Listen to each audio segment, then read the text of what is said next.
let's talk about Epstein. Like I said at the top of the show, we flagged this for you yesterday. Lawmakers going to the DOJ to look at unredacted versions of the Epstein files. We knew they were going to come back and be pissed off and want to see more information. And that is exactly what happened. You had Thomas Massie and Ro Khanna saying DOJ is redacting all kinds of stuff that they shouldn't be redacting. And that includes the names of 6 people that they say there's enough evidence to potentially incriminate them. Now they are considering using the speech and debate clause, which is a clause in the Constitution that protects lawmakers from legal action based on what they say on the Hill in a hearing or on the floor. They're considering using this to go on the floor and read the names. Now, there have been a ton of accusations that have come out. Some of the names are fairly sort of innocuous mentions, but some of them are obviously bad. Sean, why protect these 6? And do you think DOJ will sort of move quickly to release these names? So this whole thing to me, and I've said this before, I get why it's very personal to a lot of people. It's sort of interesting, though. We've seen the back and forth a little, like Congress forced DOJ to release stuff that normally isn't public. And then you saw a lot of victims come out and say, we now have information coming out that we didn't want, we didn't expect. And there's going to be this balance. It's to me, this is the problem with this, is that you've got people whose names, both on the victim side, from the women, some men who were inappropriately caught up potentially and just, back and forth, but, who are worried about their reputations, which I understand. And then there are people who are actually guilty or associated with wrongdoing that probably should get exposed. And you're going through and sifting through literally millions of documents in a short order. And things are going to fall through the cracks. And to some degree, it's like the Supreme Court ruling on pornography, where, it's you think you see it when you know it. It's subjective. So what Tom Massie says, these people are guilty or whatever, maybe a lawyer says, yeah, but until we know that, like, it's easy and subjective to read a document and say that name should be out there. There are people who legally might say, unfortunately, because of the protections, I don't know. This is going to be a real interesting conundrum, though, because they're getting access to information. And then under the speech and debate clause, they could go down to the floor in the well of the House and read off stuff. This, to me, is going to be a really interesting next few days, because members can go, there's 4 computers there. They can go through them, and then they've got to have a decision. Now, what was untold is that DOJ did agree with apparently some of the questions and said, okay, on that one, maybe on that one. And you're going to, over 3 or 5 million documents, I think you're going to have some areas where they agree, some areas where they disagree, and some sort of mixed bag ones. And I think this is going to take a while to play out. Let's bring up this first element from Thomas Massie, because he was starting to complain about this on Twitter, a bunch of stuff.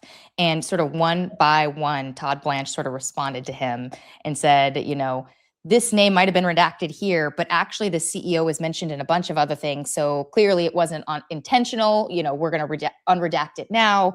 It gets to this point that you make, Sean, which is that they've kind of messed up a lot of things when it comes to going through all these files, right? Sometimes the victims' names are out there, or victims' information that that shouldn't have been out there. And then sometimes names that should have been out were redacted. And so Todd Blanche obviously trying to respond to this. But Dan, you mentioned in our conversation about what this is going to do to sort of conspiracy theories out there and the fear that the government is trying to hold back names. Talk a little bit about that. And one point I want to make as well, Massie even said that one of these people, one of the 6, is under investigation. And doesn't that sort of justify not releasing their names if they're under investigation? Isn't that one of the reasons you do not do that? Or maybe it doesn't matter because this is Epstein and people want stuff out? Well, I think if you step back here, I think the bigger issue going on right now is a lot of these names in some form or other have been part of the conversation about Epstein now for the last few years. And most people whose names are public have put out these statements of, oh, I had no idea, and oh, my interaction was limited. What we're seeing with all of this stuff is more and more that picture is much more complicated for a lot of people. I'm here in New York City. It's all over the, business press. It's all over the financial press, the gossip, press of Page Six and other things. detailing how much more some of these people had engagement with Epstein. And now you have this accusation of this Middle Eastern royal who is Massey alleged in that tweet may have been very involved. And of course, at the heart of all the Epstein stuff is this notion that the powerful people were able to cover their tracks and not ever really be held accountable. And that is what's at the core. That's what fueled the initial, 2021 conspiracy theories that JD and others were always pushing. And now it's what Democrats have latched onto. And so when you have these stories that very powerful people supposedly cut, deals with DOJ, I think Giselle Maxwell alleges 22 people, she says, have these special arrangements with the government. Now you have these names that apparently are redacted that, sounds like maybe shouldn't have been redacted.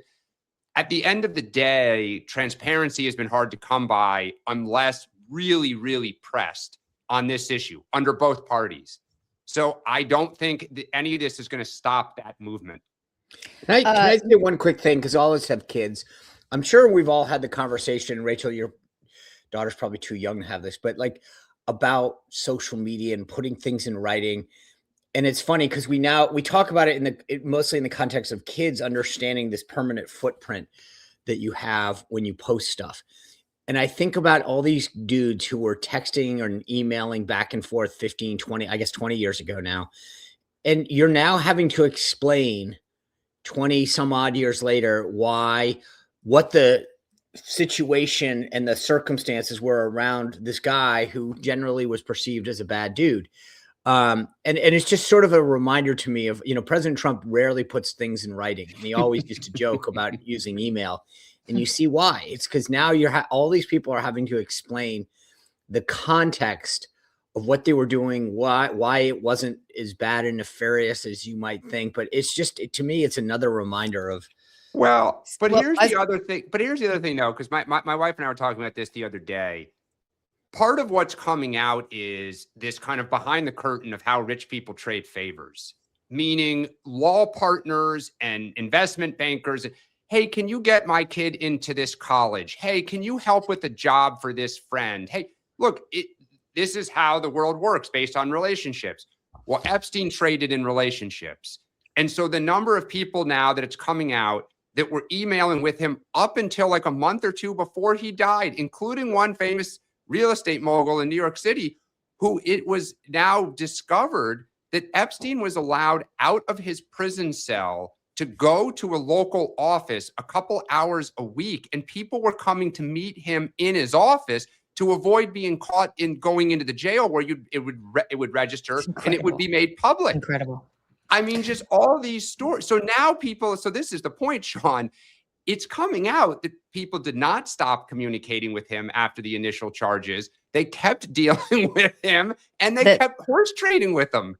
You both teed up two things I want to hit on here. First, Sean talking about not putting things in writing and conversations that happened 20 years ago. One of these tidbits that came out last night, former Palm Beach police chief told the FBI in 2019 that Trump himself called him in 2006, 20 years ago, called him 20 years ago and said, right when they started investigating Epstein, basically good. Thank goodness you're doing this, that you're stopping him. Everyone knows he's been doing this for years, which number one does confirm that Trump had this break with Epstein and he wanted to see him, put behind bars. But at the same time, contradicts what the president has said before, which is that he didn't know, Epstein was doing any of this awful stuff at the time. And then I also want to bring up this other point because you mentioned people in power, Dan, Howard Lutnick. So one of the people everyone talking about right now, Howard Lutnick told podcasters that he stopped talking to Epstein completely in 2005. Turns out that was not true, that he stayed in touch and discussed even visiting Epstein Island as recently as 2012, which was 4 years after Epstein was convicted. Again, powerful people staying in touch despite with his family. I mean, in fairness to Lutnick and his wife, fair, but still, that's not what he said. That's not what he said. He said he stopped talking to this guy completely. No, I get it. But the visit to the island was with his wife and kids, not a bunch of guys. Hey, can we come party on the island? Just in fairness to Howard Lutnick. That is what the email traffic bears out. I'm just surprised he would be in touch with him at Oh, all. yeah, well, but, Right. There's two issues. There's the being in touch, but again, you don't, to Dan's point, you don't travel with your wife and kids to go do bad things, right? So whether or not he still had an association with them is one thing. Yeah. The second thing is, again, I think that, like I said, to Dan's point, he's traveling with his wife and kids. This isn't well, and they were neighbors on the Upper East Side. Again, I'm not a Howard Lutnick defender, folks, but they're literally, their townhouses were next door to each other on the Upper East Side. So John, that's how the Lutnicks and Epstein knew each other. The famous interview, where Lutnick says, "My wife and I toured his house." Right. Sean, this won't impact Awkward. his standing at all in the administration. No. Right. Okay. No, again, remember, it's like, I know that, like, I haven't gone through a bunch of like different depositions about Russia and like when people start getting into timelines about things that happened 5, 10, 15 years ago. 20. Mm-hmm. Right. But I mean, my point is that even if it's one of the things that they'll tell you to cue in on with and again, what Howard's comments were with respect to a podcast. It wasn't like he was under oath.